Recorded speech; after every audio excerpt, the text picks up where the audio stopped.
G'day everyone, so today we are going to be changing the MAF sensor for these for the E55 AMG.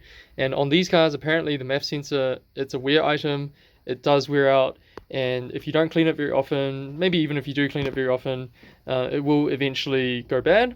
I think part of the reason why this car was a bit down on power when I was driving it back home from where I purchased it from was down to the MAF sensor being quite old.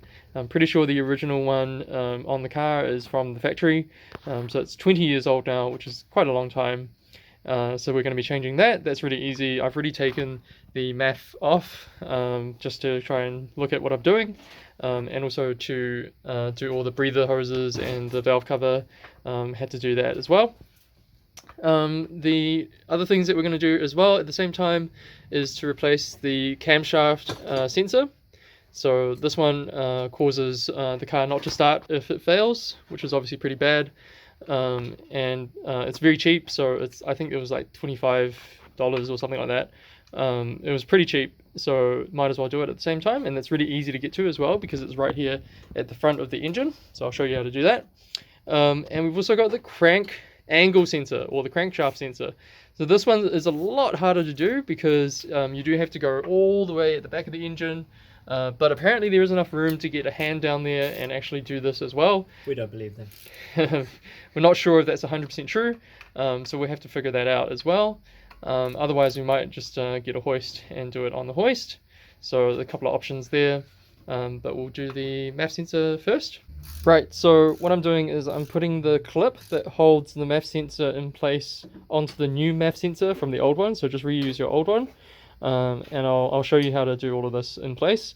But when you remove it, you actually have to put a little screwdriver just in here and pop out this tab, and then that allows you to remove the MAF sensor. So I'll try and figure out how to put it back in as well. Okay, so it's a little bit complicated to get the MAF sensor on.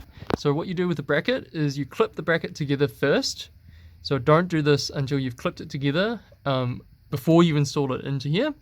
You push it into the pipe, which is down there, that goes into the throttle body, sorry. And then there's a little clip on the back here as well. So you want to make sure you line up this tab to make sure that you can get the clip in there as well. So that's really important.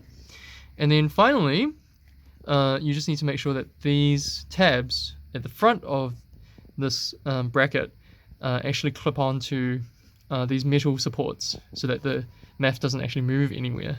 So it's a little bit of a lengthy process, but you know, it's not too complicated. So hopefully with those tips you'll be able to figure it out. And of course, make sure you plug your MAF in properly before you start the car. So now I'm going to install the airbox. And we've got some new filters in there. You can just see that new filter on that side, looking really fresh. And hopefully we can start the car and figure out if we've done something wrong. Hopefully nothing wrong.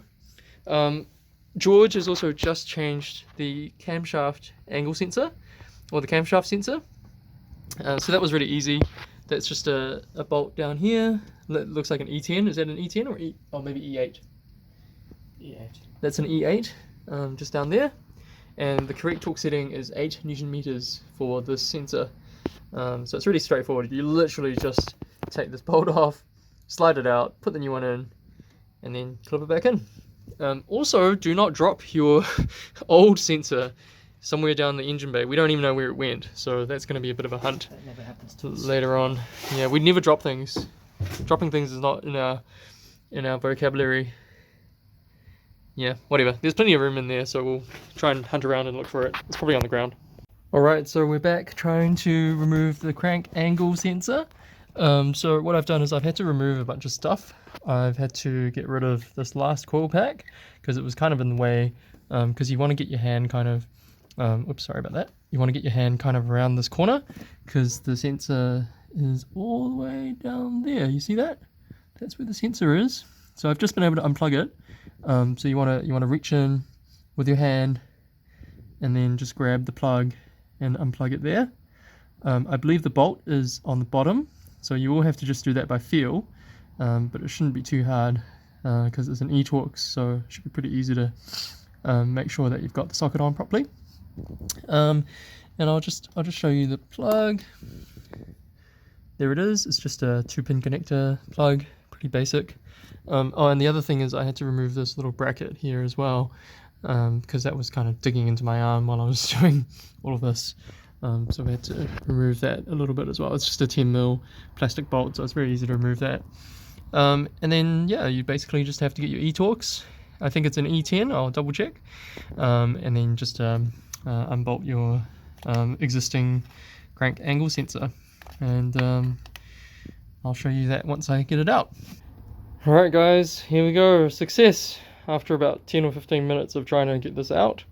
So I had to use an E8, not an E10, so depends on what car you have apparently.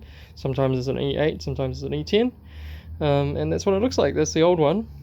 Apparently these pretty much just randomly pack up. So it's actually really good to replace it and make sure that you've got a decent one. This looks like it's still the original one. It's Bosch, so that's a good sign, I guess. Made in Germany. Not exactly sure when this was manufactured, but looks kind of original. So yeah, it's a good thing we're replacing it, I suppose. Right, now it's time to find the bolt, because I kind of dropped the bolt down there, so hopefully I can grab that, and then we'll put in the replacement. Alright, so I've got the new crank position sensor right here, along with my retaining bolt that I've just grabbed. So that's what it looks like, brand new. I think it's just a little magnet down the end, which sends a signal up there. And of course I'm buying OEM Bosch as well, just to make sure it's a good quality part that will last a long time. And we'll just go ahead and put that back in, and should be able to start the car and get everything running again. Alright guys, so I've kind of given up on trying to do it from the top, because there just isn't really that much room. So what I've done is I've jacked the car up, and I've got jack stands as well, make sure you're safe. And I'm just under the car, so this is right at the back of the engine where it meets the transmission. And so you can just see the sensor, that's the plug for the sensor, right there. And I've just got my E-Torx socket sitting on the E-Torx bolt. You can't actually see the bolt from here, so it's a little bit, you know, you have to do it all by feel. But this is actually a lot easier than trying to do it up from the top. So you just want to put the socket on, and then put a little extension on, or actually you don't even need an extension by the looks of things. And then you just use your ratchet to do up the bolt, and then that should be all done. So that's your camshaft sensor, your crank position sensor, and your airflow meter all changed, which is really awesome for this car. See you next time.